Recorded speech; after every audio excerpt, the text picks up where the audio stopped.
Okay, Ned. Hi. My apologies. Frank and I did a test run just before this started, and it worked perfectly well. And God knows what went wrong, but if things go wrong, they go wrong. Anyway, feel free to interrupt. And now that you can talk to me and ask questions, feel free to tell me you don't know what the hell I'm talking about. But basically, this is a lecture I initially gave a couple of years ago. And it was about what I thought was for some of the distinguishing features of Korean history. I've done a lot of thinking about Korean history, and when I look back at it, I said, well, what's special about Korea?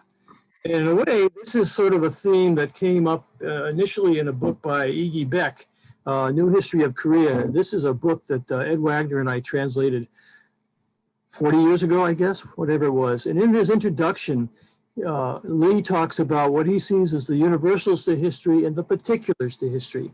And the universals are, every history has great people, has terrible people.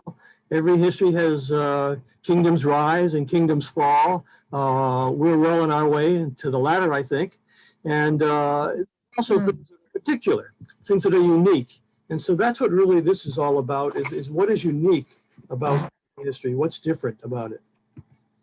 And one of the first things I noticed about Korea, or Koreans, is they really have a passion for history.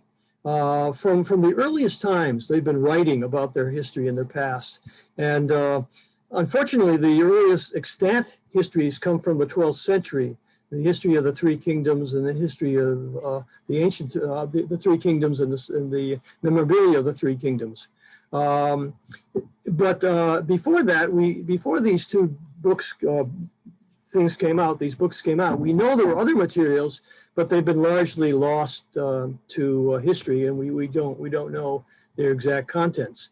And when you get to the Chosun Kingdom, that's the last dynasty, again, just tremendous amounts of history was written. And to sort of show you how important history was, when each kingdom had a special bureau of historiography. And the whole focus of that bureau was to write histories, to record what's going on.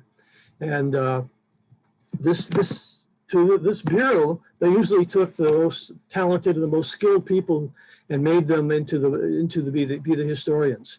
Obviously, in my case, that was not the case, but back then they did take very skilled people to have them be historians.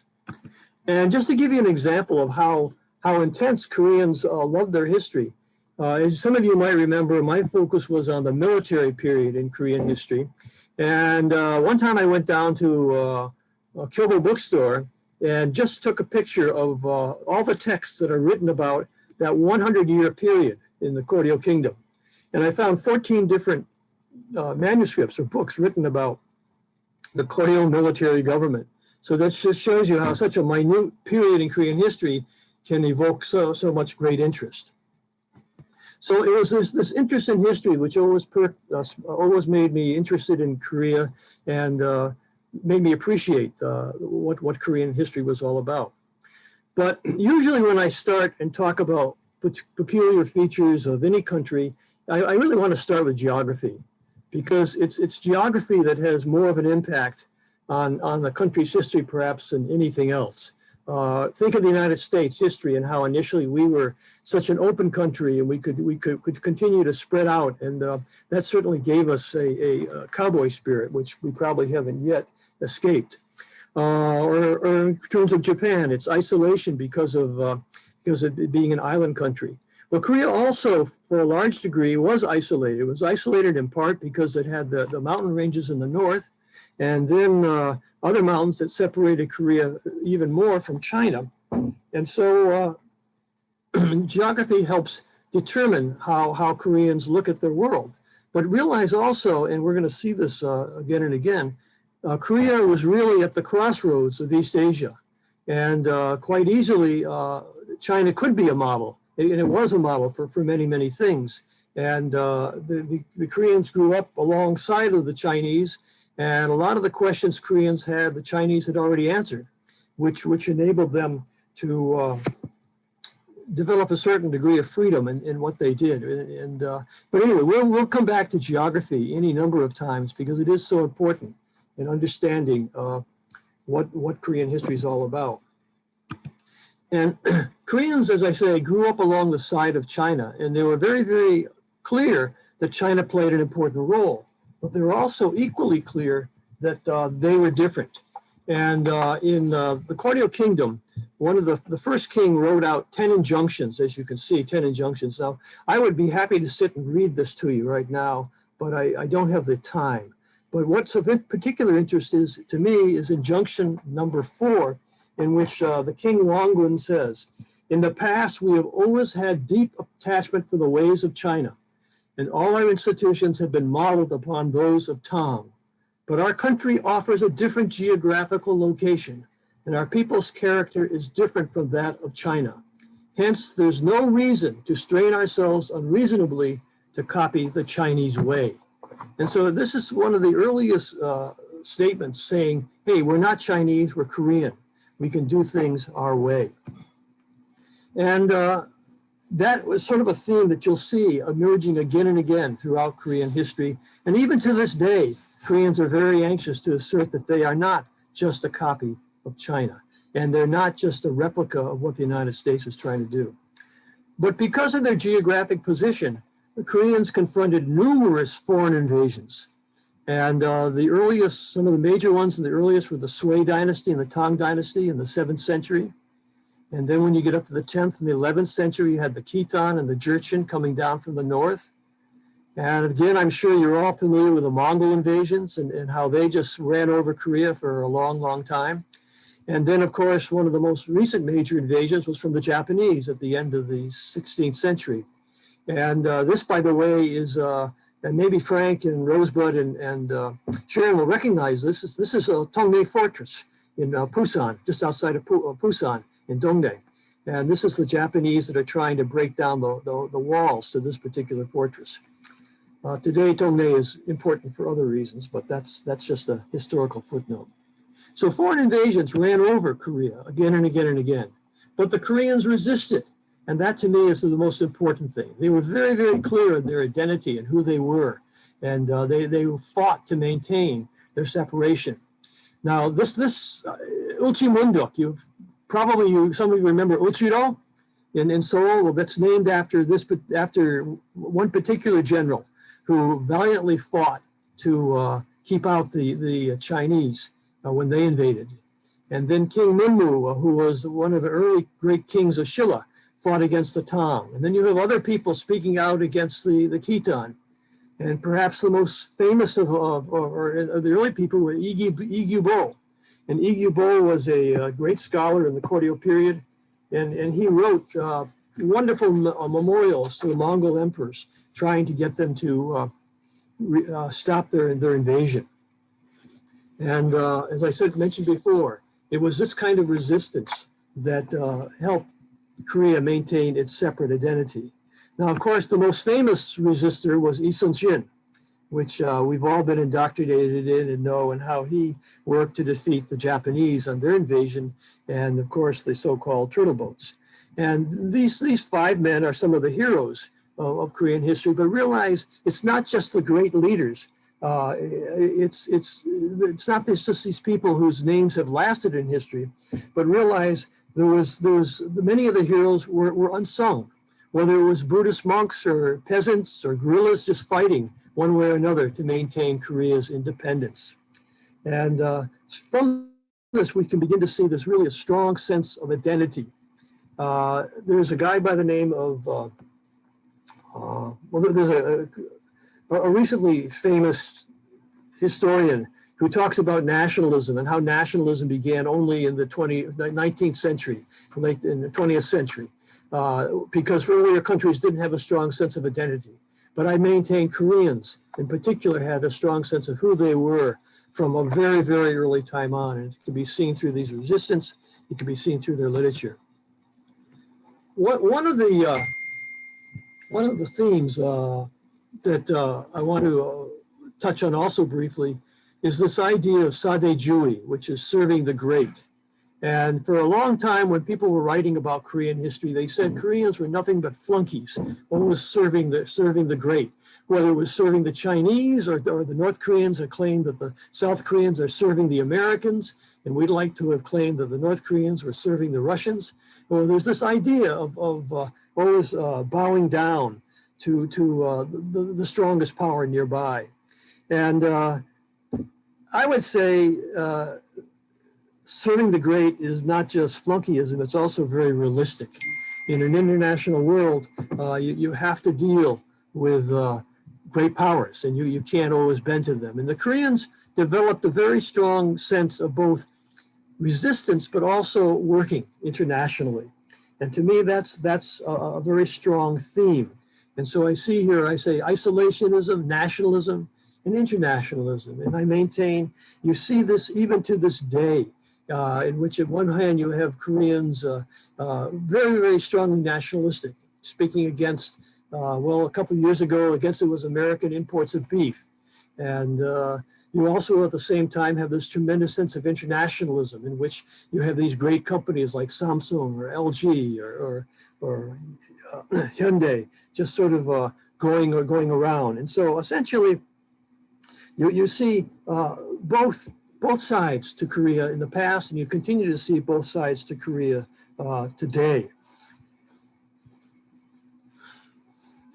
Have I lost anybody yet? You okay? Still here.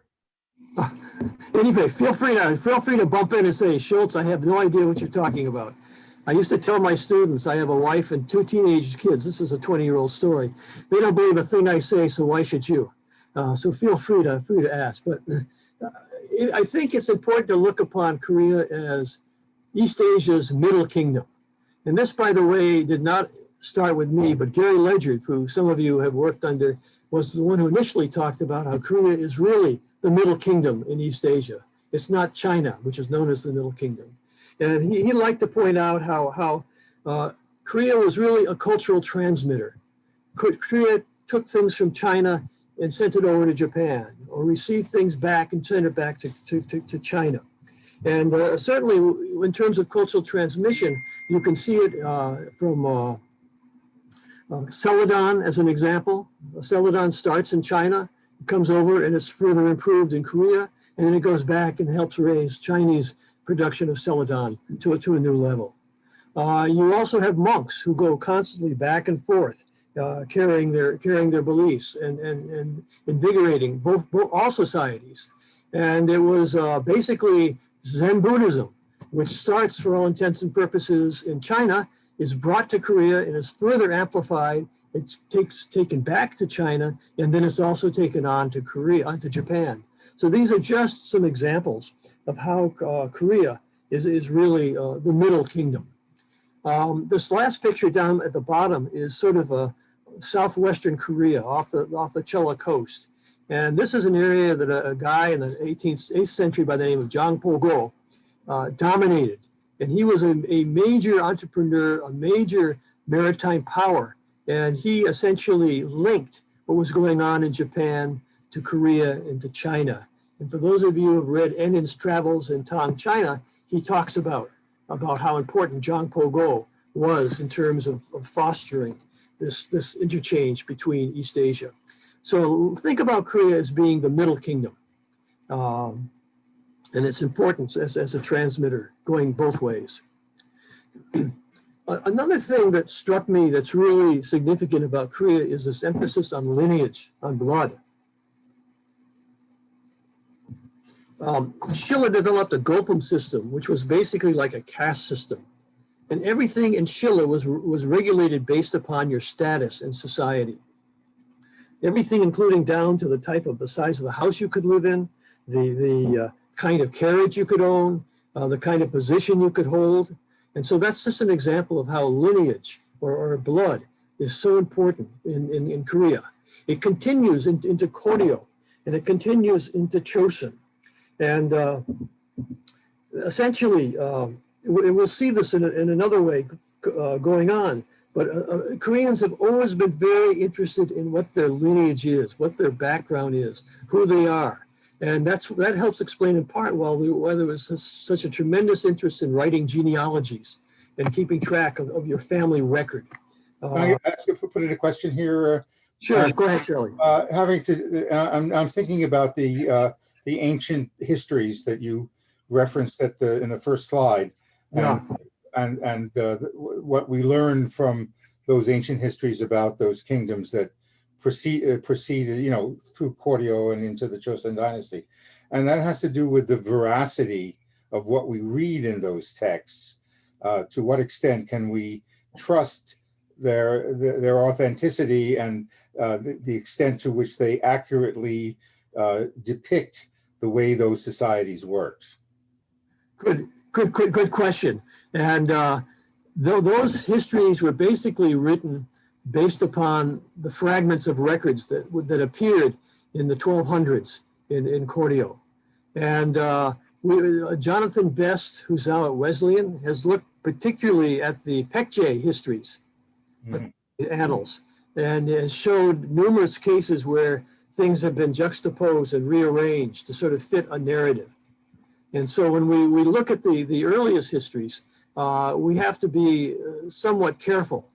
They give hints, they give clues, and it's really not until you get into the Koryo and the Chosun period that the histories become much more accurate, because when the Koryo and Chosun periods, the offices of historians were keeping records of everything that was going on. Now, even some of those were lost and destroyed because, as you'll recall, you mentioned the Mongols coming in and being destroying lots and lots of things. And so a lot of the early records were destroyed, but by the time you get to Chosun, they're much more accurate. Now, accurate from whose perspective? Because basically these were the scholars, these were the leaders, these were the winners who were writing the histories. And, to the victor goes the historians, or goes the histories. And so as a net result is women play less of a role in the writing of these histories. Basic peasants play less of a role in the writings of these histories. But that's what we have to face, and then we have scholars today who are gleaning the sources and trying to find out the missing parts that weren't recorded. And one way they can do that is they can go into tomb inscriptions, just as an example, and find new material there. Literature sometimes provides a good insight into things as well.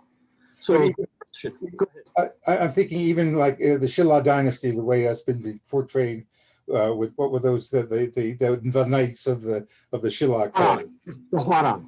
The Hwarang, and the Kolpum system, and all of these things that we learn from those histories.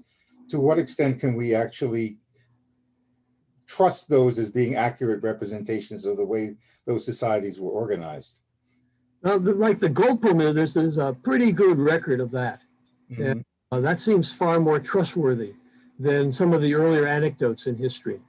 And we know one of the things that helps bring down the Shilla kingdom is became too strict. It put too much emphasis on lineage. And the net result is you couldn't move forward. And so they had to bring about a change. And that came, of course, with Koryo, which still focused on lineage, but not to the extent that you did in Shilla. I think keep that question again, and feel free to ask it at the end also.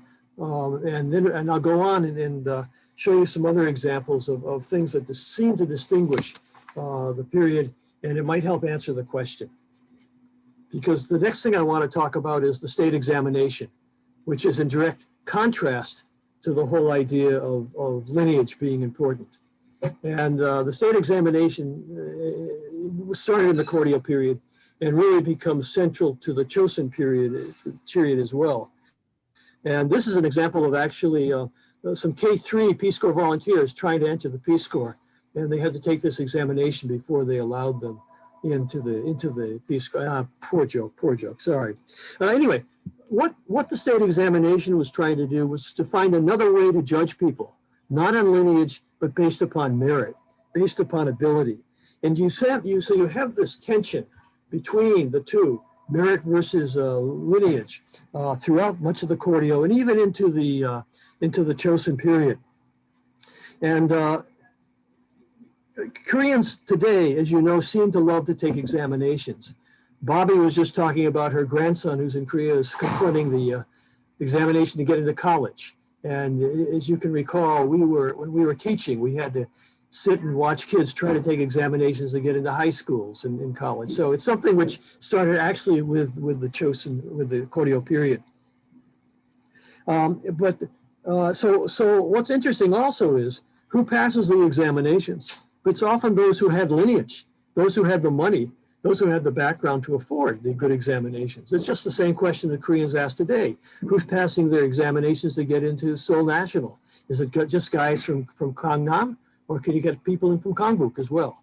So it's an issue that Koreans continue to confront, but it's always been sort of a unique play between lineage and merit. Ned, If I may. yes. Studying with Ed Wagner and Song Joon-ho, we certainly got the idea that you couldn't take the exam basically unless you were a Yangban. And that meant having some ancestor who had passed the exam in most cases. And there are a few examples of people who clearly were not Yangban. There are a handful, maybe not a handful, maybe two or three. Exception. What is your view of that question? I agree. That's the exception. I mean, there was always the potential for some young guy who is sponsored by somebody or is just brilliant and can move up through the ranks. But probably 90% of the guys who make it are from a respected family, a family with means. And I wish I could contradict Ed and Song Joon-ho, but But having said this, looking at Korea today, I think in East Asia, Korea is probably the most open of the three societies. China, of course, right now is going through all sorts of repression in one way or another.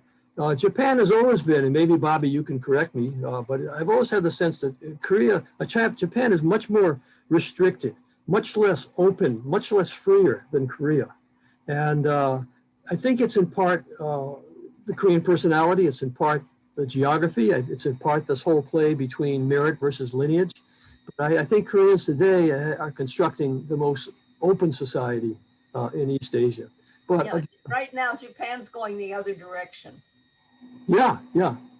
Japan's becoming more constricted too. It's getting really awful, yes. Yeah, exactly. Which helps me reassert my statement that Korea is probably the most open society in East Asia. South Korea. Yeah. A third thing that's important in this discussion is locality. Locality for years had always been very important in terms of advancement. So in Showa, it was the Gyeongju. If you were from Gyeongju, you could lead. And then Showa later developed 5 major subcapitals, which became sort of centers from which leaders could emerge. But in Koryo, they developed a new thing called a Pongwan, which is a Sib origins. And this is where clans have their central location. And in order to be considered a person of merit, a person of ability, you really had to be able to link to one of these locations. I think Charlie and Griff and others who lived in the countryside can tell you traditionally there were specific areas, specific hamlets where lowborns lived. And the Yanban people of upper classes lived elsewhere. And so there was this whole sense of locality. And this carries on jokingly in part even today. Obviously, if you're living in North Korea, you have to live in Pyongyang if you want to have really status. And in South Korea, I guess you have to live in Frank. Where are you living? You have to live over in Frank's neighborhood, over in Gangnam, if you want to have status. Just to poke in my head again, Ned, on this one, actually, I wrote a paper many, many years ago challenging this very notion of Yangban and Sangmin, as they might be called, their various designations. And that certainly in the area where I lived, there were no such thing as Sangmin villages. Every village was a Yangban village. Seriously, and the villagers in different villages would recognize each other. You know, they point to that village over there, and they may not be as distinguished Yangban as we are, but they're still Yangban. And everybody, pretty much everybody in the region was Yangban. And there were ways of discriminating, of challenging Yangban status, but it didn't have to do with what village you came from. It had to do with other criteria. Yangban was a much more general, and I'm only talking about it the way it was used contemporaneously in the time that I was there. I'm not talking about the way it may have been back in the 18th and 19th centuries, although I wonder kind of about that too. So this whole notion of what is Yangban is a thorny subject, and other Korean scholars in more recent times have challenged it as well. If you go back, though, say, for example, to early Chosun and to Koryo, they did have specific places like Pugok, which were basically Pugok. So these were artisans lived in different areas. Obviously, that began to break down. You know, I know when I taught in Pusan, they always told me everybody in Chungcheongdo is a Yangban. Right, that was Yangban territory. That's right. That's right. But of course, that's a gross character. Exactly. You know, exactly. And everybody in Cholado is right. It was like Ed Klein. Yeah, I understand. Yeah, everybody. Yeah, and these are, you know, but if you go down to Cholado, you'll find the same. You know, if you go to the areas like around Chongluk, for example, you know, everybody around there is Yangban. Everybody, so you kind of wonder. You know, and I'm not talking about the way it was in the 18th century. I'm talking about what I discovered when I was in the field in the mid 70s. Oh yeah. I think, you know, it's obviously much more relaxed now than it was in the Chosun and the Koryo period.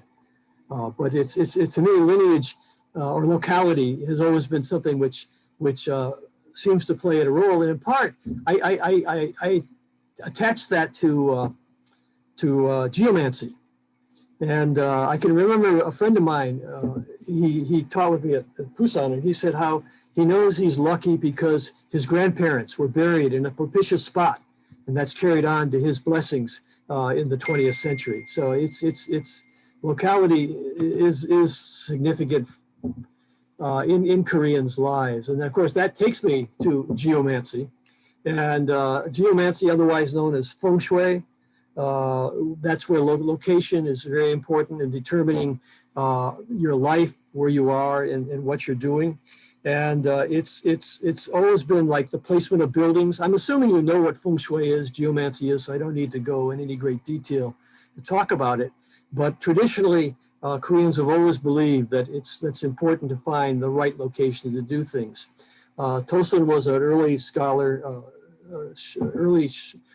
who helped establish the boundaries of the capital and said where buildings should be placed for longevity.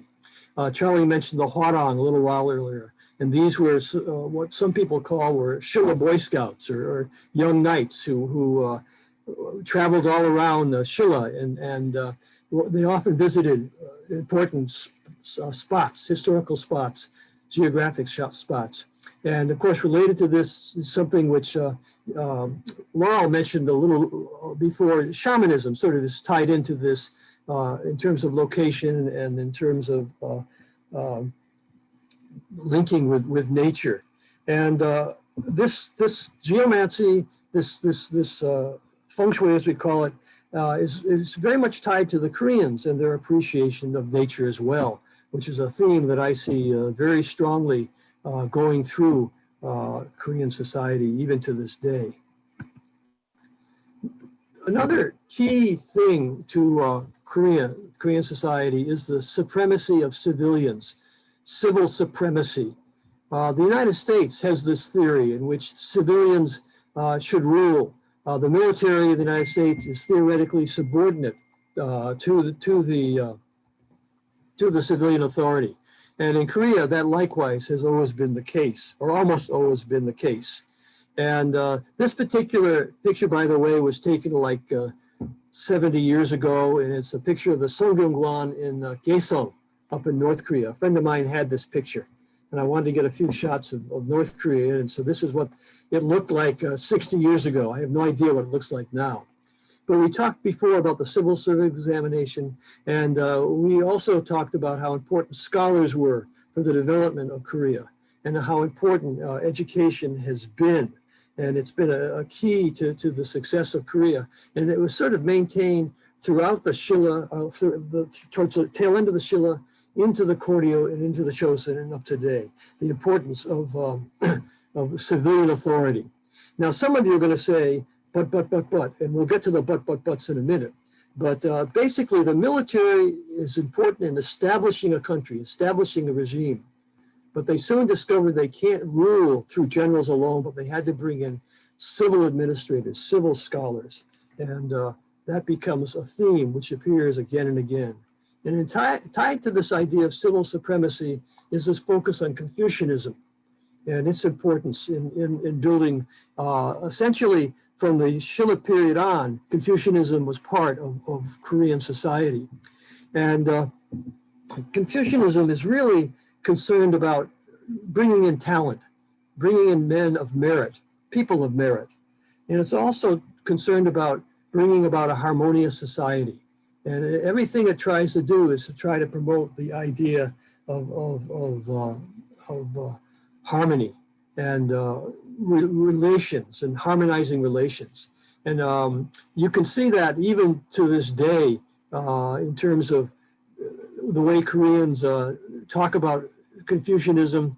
And if you recall, when we were first in Peace Corps, they used to have these big pillars in the small villages that we'd go in, and there'd be a big thing saying Hyo, meaning filial piety, or Chung, meaning loyalty. And these were basic Confucian ideas that they're trying to promote in order to bring about a harmonious society. And so Confucianism has played this role throughout, and it continues to have maybe not as great an impact on society, but it certainly hasn't disappeared from 21st century Korea either. If I may interrupt again. No, it's fine.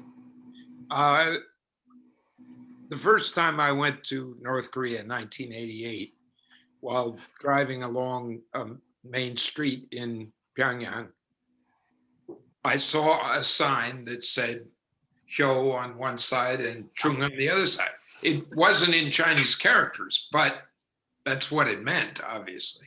So those are virtues there too. Good point. Confucian is alive and well. Now, one thing people often, because I studied the military period in Korea, people often ask me to compare it with Japan. And it was really interesting to do that. In fact, I even got to live in Japan for 6 months studying one of these different things. And I was looking at Minamoto Yoritomo and Chae Chung-hun. Minamoto Yoritomo started the Kamakura Bakufu. And Chae Chung-hun was really one of the key leaders in establishing a military regime. Well, you can see that's Tom Cruise up there playing the role of Minamoto Yoritomo. But who this guy is, I'm not sure. But anyway. It's Woody Allen. Woody Allen. Could be. What was interesting about this is Japan starts its military government about 1180. Korea starts its military period about 1170. Japan's military government lasts on and on and on. Some people say it ended in 1945. Other people, like maybe Bobby, say, well, maybe it's still there. They don't know. Korea had a military government. It lasted 100 years and ended and didn't start up again until 1960. And it lasted, 30 years. So it just shows you that Japan has a much, much longer military tradition than Korea does. And the question is why? And I think what the Koreans discovered is Korea was compact. They needed people who could run their government. They needed people who could collect the taxes. They needed a strong central government to prepare for defense against the outside. And this, I think, to me, helps explain why Korea emerged and why Korea developed such a strong central government. And this starts in the Koryo period. And Koryo, again, remember, it's easy to traverse Koryo. It wasn't a huge, huge country. It was not easy to traverse Japan because there were so many different islands. And of course, China, it was just huge. And so basically Korea is more compact, and therefore it made much easier to rule, and much more people much more politically involved in the government because it touched them so much more quickly. And as I said, all those invasions did cause a fear among the Koreans, and they did realize they needed to have a strong army, but it had to be under the control of the civilians. And they needed a strong government to collect the taxes and get the money in to help pay to support their military. So a strong central government is a theme that we see throughout Korean history, and maybe even today. Which brings me to the point of bureaucratic elements. Basically, it was the scholars who ran the country. There were kings, there were a couple of queens, and the early kings in each kingdom were pretty strong. But as time emerged, as time passed, they became weaker and weaker. So I'm assuming if Kim Jong-un has read history, he must be concerned, because the early kings of North Korea today were his father and his grandfather, and they were really strong. But what happens when you go to the grandson? So maybe it's weakening. Well, it certainly happened in the Goryeo period, and it also happened in the Chosun period. And it gradually, as each of these kingdoms developed, they were dominated more and more by their officialdom. And it was the officialdom who helped maintain the countries. Now, I've emphasized Confucianism. I've emphasized the bureaucrats, but realize there was also the life of the commoner. And what was interesting about that film, the King's Writings, that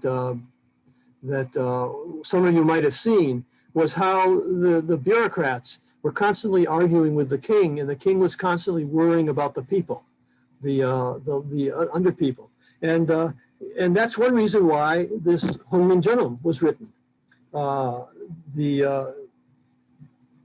that the common people could actually read and participate. And realize Confucianism talks about the peasants being the foundation of the society. Confucianism developed a class order, and at the very top, obviously, were the scholars. But next in line were the peasants, the farmers, because they were seen as really being the foundation of the country. So that's why they're second on the social scale. And the Goryeo government, the Chosun government, all established different kinds of agencies to deal with the problems of the masses. And then so to realize the life of the commoner was not something I would seek out, but maybe it wasn't as abject as the life of the serf in Europe. Maybe the commoners in Korea were perhaps a little better off. Mind you, I don't want to try and go and live as a serf, but I'm saying there were some emulative institutions to try to make their life slightly better. Another strong theme that I see in Korean history is the strong aesthetic impulse, the strong desire to create beauty. And those of you who visited the National Museums recently can't help but be stunned by the artwork, and especially the gold work that comes out of Shilla, and what Shilla was producing in terms of fine gold stupas or whatever it may be. Or we're all familiar with the celadon of Goryeo. But in Chosun, we also get to see architecture.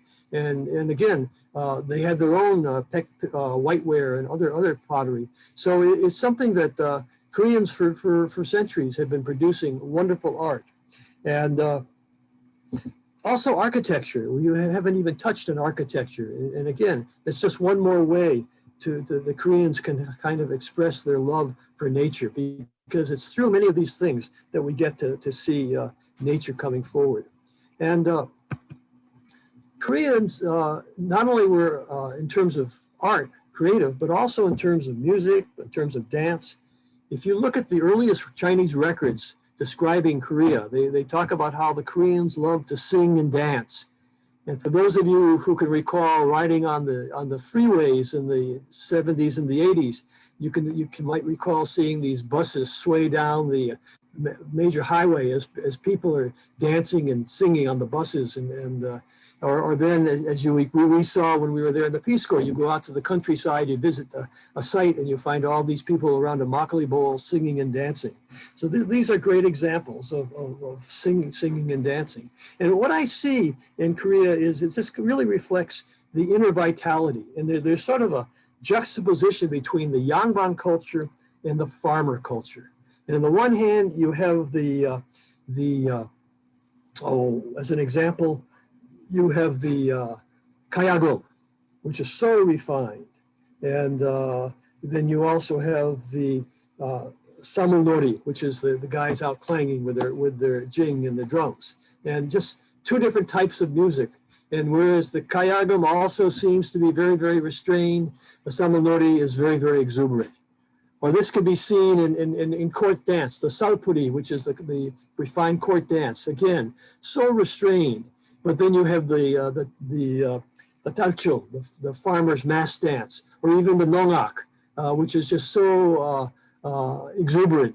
And this kind of dichotomy I see basically going through Korean culture right up to today. And in a way, this helps explain maybe the success of the Korean wave, or Hallyu. And Hallyu has been around for over 20 years.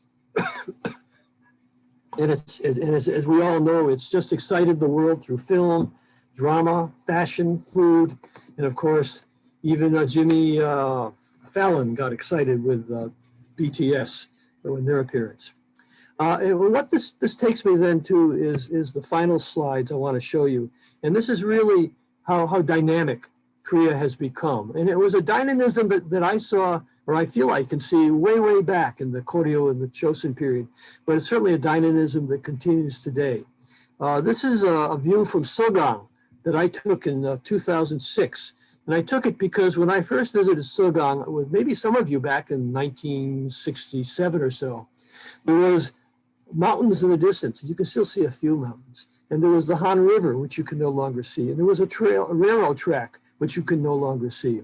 And that sort of showed how much change Korea had gone through in 50 years. And then I came back 5 years later, and there was this picture, totally obliterated what I saw earlier, but taken from the same site. And it just sort of captures for me the dynamism of what we see in Korea today. And this takes us back to us, how lucky we were that we were there in 1966, before all of this came forward.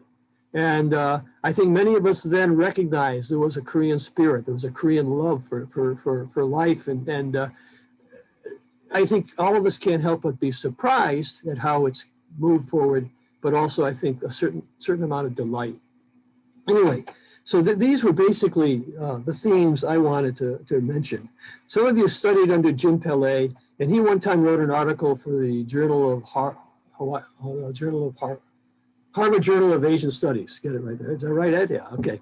And he talked in his article about things that to him distinguished the Chosun period in particular. He talked about slaves, something I didn't even mention. Talks about Yangban. Talked about factionalism, something which I brushed over. He talked about weak absolute monarchs, which is something I did touch on. And he also talked about the longevity of dynasties.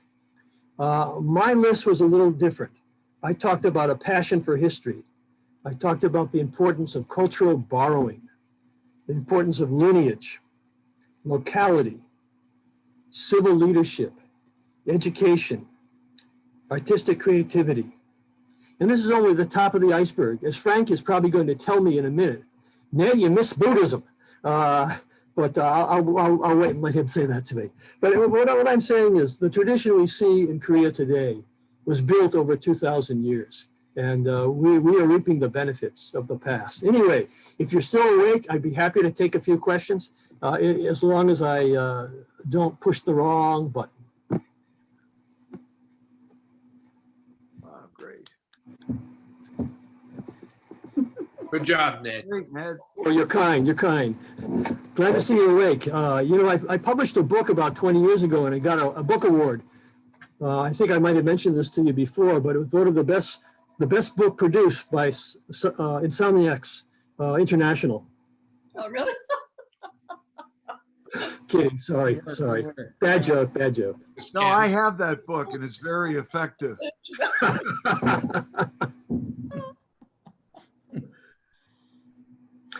I have a quick question though, for Diane and Rosebud. How are you dealing with your heat? I've got a small floor fan about just from where I am. And Is it as bad as they say? excuse me? Say it again. Is it as bad as they say? Outside, it's pretty awful. It's pretty awful. And we're going to have, I don't know, 6 or 7 more days of it. And I do not have air conditioning. I do not have either a cellar or a basement. And the libraries are barely open. I can't go sit there all day because they're not open very much. So I guess I spend all day in Fred Meyer or Safeway. Oh, they're air conditioned. Pretty bad. And we don't have air conditioning because, as Diane said, it's usually not this hot. But I have a feeling that for the next 10 or 20 or 30 years, and maybe the next 100 years, it's going to be like this. You should get air conditioning. You should get air conditioning, Rosemary. You really should. Yep. It's for We your. got one for our back room. So, but Bob Baskerville is being cool. Say that again? Bob Baskerville looks very cool. Well, I'm actually cool. I'm always cool. I can't help being cool, but I am very hot. So we do have air conditioning, and my one of my children, her boyfriend and 2 cats are escaping over here tomorrow because it's supposed to be 108. Oof. Yeah. Terrible. So they're going to come over and stay overnight. And Bob, we have a cool basement. So Bob made some sort of contraption that where the cold air could come up by using a fan and tube. So it's Yeah. I remember I was visiting a teacher in Ity in August, and it was so hot that we could hardly sleep, and we were just lying, in our underpants on the stone floor. And then in about 3 in the morning, we went out into the courtyard and pulled up buckets of water from the well and poured them over each other. And it was delightful. What people, I remember what people used to, when it was the hottest weather of all, people would make Maeuntang, hot, Yeah. with fish in it, the really hot soup, and the sweat would just pour off, and they say, she won Eel Chio. El Chio, exactly. Well, that's like having Neng Neng in the winter. On the cold days, to go and have a good bowl of Neng Neng. Really good for you. Well, I just want you all to know that here in Oakland, it's 72 degrees today, which is typical. Ah, Cooler here. Not humid. Honolulu. Nancy up in Ned, Mendocino is probably the same. I unmuted. It's very nice up here. Yeah. Ned, I have a question. Because Diane mentioned the film that we saw and said, well, maybe you could say something about how accurate it was in terms of Confucianism and Buddhism conflicting. And I also was curious about its depiction of the king. Now that I did watch it the other night after Diane's prodding, and it's a perspective I have not seen on the writing of the Human Gentleman. And maybe Ed, being our linguist in practice, can tell us a little more about writing it. But I was always living under the Confucian acceptance that it was the Confucian scholars in the palace who sat there and did it. I have seen some indications that Sanskrit might have played a role, and Frank just sent me an article about Sanskrit in terms of developing the hiragana, katakana in Japan, and so Sanskrit might have had a role too, but I have to plead ignorance on that. I'm sure the Buddhist establishment really liked it because it pointed how and getting it going. But I have to admit, I'm not sure. And maybe Ed Klein or Ed Baker, or who might have looked at the more has an answer to that. But Well, I'm just left wondering. I was thinking about Gary Ledger's PhD thesis. It's very detailed about this. Of course, I read it about 50 years ago, so I don't remember the details very closely. But and I don't know if it was ever published as a book. But if you can get a hold of that, there's a lot of detail there. And I think, if I recall anything correctly, it is that the main reason for the development of Hangul in Ledger's well-informed, but maybe incorrect, I don't know, point of view is to teach the people how to read Chinese characters properly.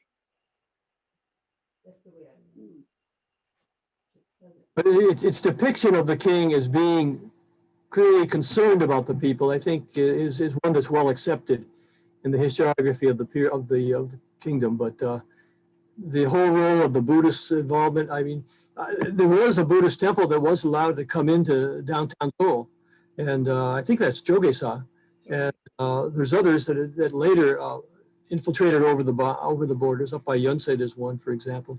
But I just can't clearly comment on the authenticity. Frank, Go ahead, Diane. I have this book. This is King Sejong the Great. It's part of, I think the Korea Foundation gave us this book. So I watched the movie this morning, and then I went to get the book, but I was going to go through it to see, how accurate some of that was. But some of the things that they talked about, inventing the alphabet and everything is in here. But then the other thought I had was to go to Wiki, to the online encyclopedia to see what they had to say, as a way of just kind of double checking what the movie had. We always hear about the Chosun dynasty driving out the Buddhist temples and being straight down the line Confucian. But I'm pretty sure that the first 4 or 5 monarchs, including Sejong, were personally Buddhists. And one of the first things that Hangul was used for was to publish some Buddhist text.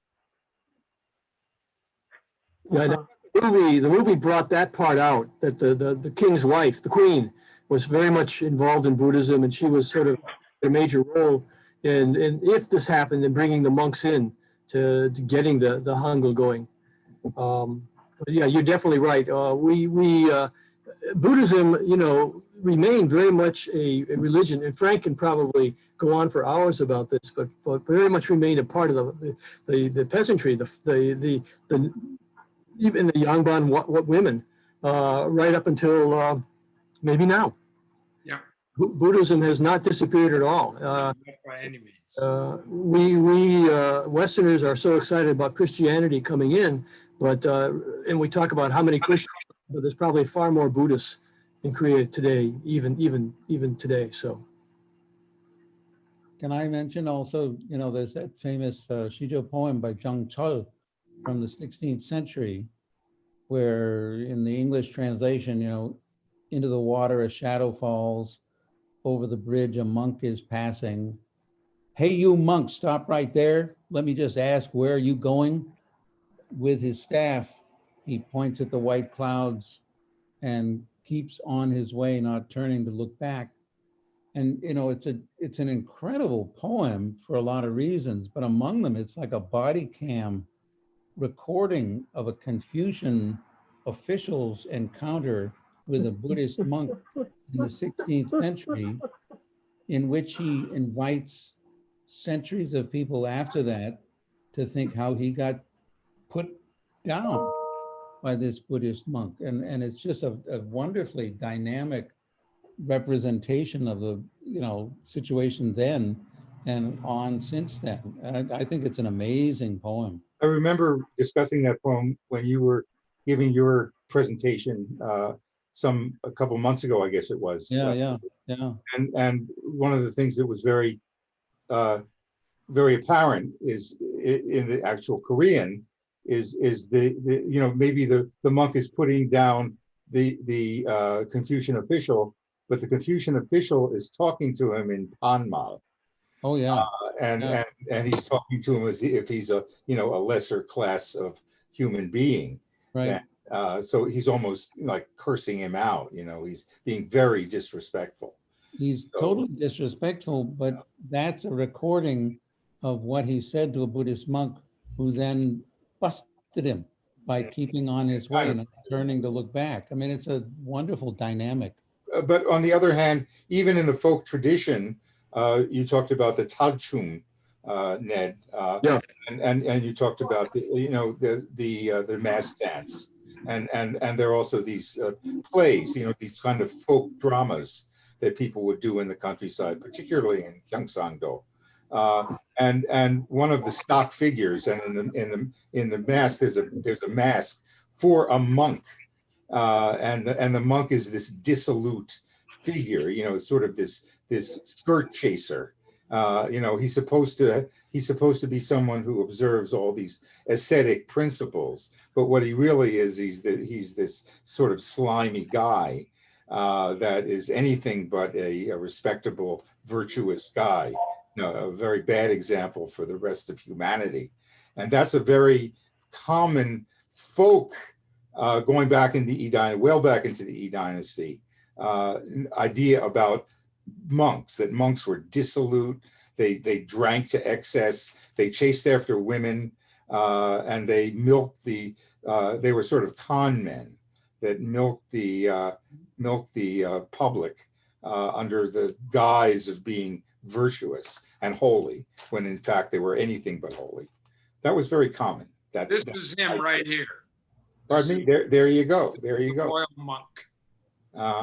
Yeah, and notice he had a black face, and that was also indicative.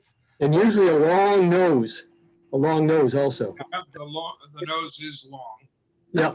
It's not protruding, but it's long. So even while and there's a kind of tension there, because as you say, and as Frank was pointing out too, Buddhism has been a constant theme for millennia in Korea, and is very important element of folk religion, and is to this day, as you say. But at the same time, there was this sort of, particularly going back to the Yi Dynasty, this notion that Buddhism was discounted, and it was a lesser kind of way of life, particularly when compared with the Yangban way and with Confucianism. And that makes me think that it's kind of logical that the Buddhists may have been involved in the development of the alphabet. And I was disappointed because I considered the alphabet one of the greatest things about Korea. I just love that alphabet, and feel like it follows the shape of the mouth, which they showed in a very funny way in the movie. But if the Koreans were so much keeping history and so much recording what was happening, and yet we have a very murky picture of how that and by whom the alphabet evolved, which makes me think that there may have been something funny in the background besides just Confucian scholars developing it. Is that true? The movie brought out that dynamic between the Confucian scholars that were trying to demean anything related to Buddhism, which you see happening again and again. But what you're telling us is maybe we should go back and read the histories from that period and see what they can tell us, or as Ed suggested, get a hold of Gary Ledger's dissertation, and see what we can. One of the things that struck me was that the king took the Buddhist product, if you will, but he ordered the Confucians and convinced them that they were the publishers of the record. And therefore, he kind of forced them into taking ownership as well. So they couldn't make sure it didn't get dispersed. But how believable is that story? That's sort of a version that's kind of out there, isn't it? I haven't heard that version before. Well, that was the question we're raising. That's what that's the version in the movie. And Nancy was saying, to what degree is that historically accurate? Yeah, exactly. It Right. might be There's like a your big question- controversy over that. I mean, it caused a big controversy in Korea. And how did and were the people that sort of gave credit to people with scholarly credentials who credited? I haven't looked into it that carefully. I know the director was defending the movie and, defending the interpretation of the movie. But wasn't there a disclaimer in the beginning, of the very beginning of the movie, that said it was? Yes. Yeah. Yeah, it was not. One of a possible interpretations of the myth.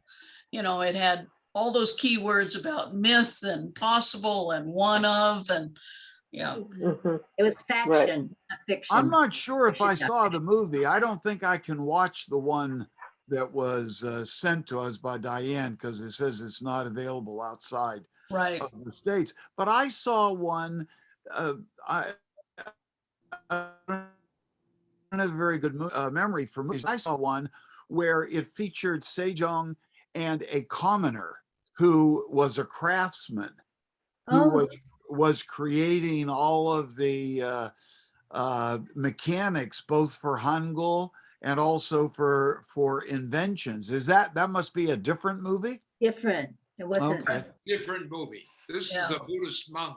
Right. I want to watch that. I'll see if I can find it. I've seen the same one as Frank. They show the Korean historical movies here. I really liked that one. I thought it was good. I watched a movie last night, speaking of movies that aren't historically accurate, about The Last Princess, and it's on Amazon Prime. And that made me start thinking, and it was very, they took a lot of leeway on that one, but it was about the last princess of Korea, and some of it was true, how she finally came back and lived in a palace and was really treated horribly by the Japanese during her stay there. So was this Lee Bang-ja? Yes, she was Japanese, Yeah, she was. Yes, she was a high-ranking Japanese woman who the crown prince was forced to marry. That's part of how they control. Yeah, but wait a minute. Wasn't she Korean and she was sent to Japan? She may have become a Korean citizen, and she was known by the public as Lee Bang-ja, which is certainly a Korean name. And always wore hanbok and so forth. She was very then that really was. Yeah. I mean, she was living in Japan during the occupation, then she came home and she died in Korea. Is that the same one we're talking about? Yeah. She certainly lived in Korea for many years. At the end of her life. There was a major funeral. I think it was in 1970 when she was buried. I thought it was 89. She had schizophrenia. She was in a mental hospital in Japan. I mean, I don't know that, but I did Google her, and she did have a mental illness. It's called The Last Princess. The Last Princess. And who produced it? I don't know. It was on Amazon Prime, but that's interesting because this shows her that she was the daughter of the king of Korea. She was sent to Japan, and Sigmund Rhee would not let anybody from the royal family come back to Korea because he was afraid. That is true. Okay. But you're saying she was Japanese. Well, if this is Lee Bang-ja, there may have been a different number princess. of Korean royals were. Well, her mother was a concubine. Her father was the king in this story, in what I read on Google too. Then it may be a different person. Maybe. But, you know, Igu, the last guy who was in line to be the king. This is Princess Raised in Toke. Japan, he spoke Japanese as his native language. His English was very good, and he couldn't speak Korean. The Japanese had made, you know, a perfect bird in a gilded cage out of his whole family. Yeah, The Last Princess is about Princess Toke Oh, is Okay, taken to Japan as a hostage. So it's a different princess. Okay, right. Okay, that's her. And it was a tragic. It was really, I cried a lot. I think you'll like it. it's a good movie. How many handkerchiefs, Sharon? It was very, I don't know. I loved it. But there was this whole thing with these independent fighters. Anyway, I love the movie. So. Changing the subject, Ned, about the very last couple of slides that you showed. Yeah. Getting back to your presentation, if anybody remembers. You know, the dynamism of Korea and the two slides that you showed from how many years in between those two slides of at Bagang? Not very many years. How many have 2006 and 2014? Okay, so 8 years difference, quite a difference. And it sort of relates to the presentation or the thing that I'm scheduled to give the next time. The dynamism is in some ways, for a lot of people, a lot of Koreans has sort of run away with itself to the point where the pace of life and the competitiveness, and we were beginning to see the beginnings of this sort of thing all the way back to the time that we were in the Peace Corps. With the competitiveness to get into good schools and all that sort of thing, and the exams. I mean, that's been around forever, as you pointed out, all the way back to Koryo. So this has gotten to the point where it has become life for particularly young people in their 20s and 30s has become very, very difficult. A lot of stress, a lot of depression, suicides. All of these sorts of things are at a very high level beyond those of other countries of like, economic development. So it's become, there's no question about the dynamism of Korea, but at what price? Yeah. There is that question. What's the human cost of that? And I think the Koreans are experiencing, this huge gap between the rich and the poor. There's that very definitely, but also, getting a good job, going to, getting into a good school, all those things are really, really stressful elements of the society every day. In many respects, it's pretty low on they have a list of the happiest countries. Korea is way down there in terms of being a happy country or happy people. There was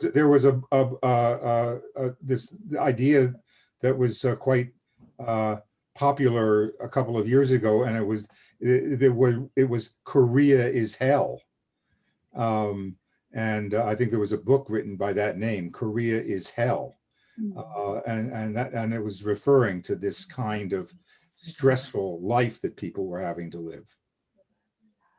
In many respects, just as we have some institutional dysfunctions that I think that have brought about COVID brought out some very ugly things about the United States.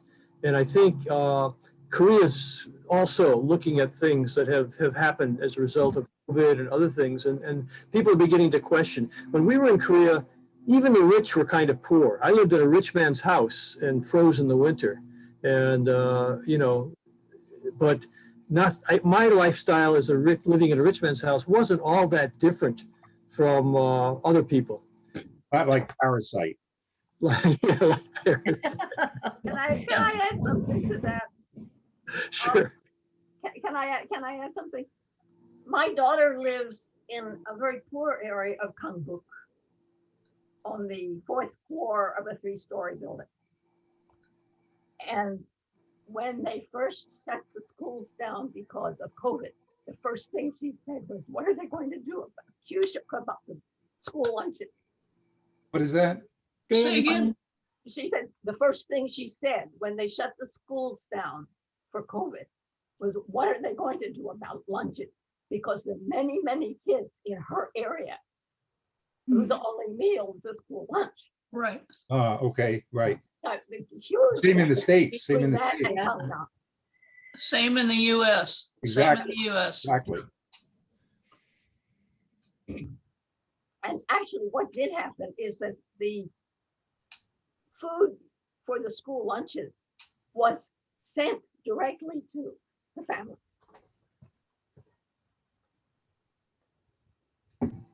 Which would surprise all of us, but it's course there's a delay, of course, between today's lunch and when you get the food. That happened with lunches, school lunches in Boston. Right, and all around the country, all around the United States, the case. And if you look at, particularly in the large cities, the percentage of kids that are eligible for a free or subsidized lunch is very high. And breakfast sometimes. And breakfast as well. So you just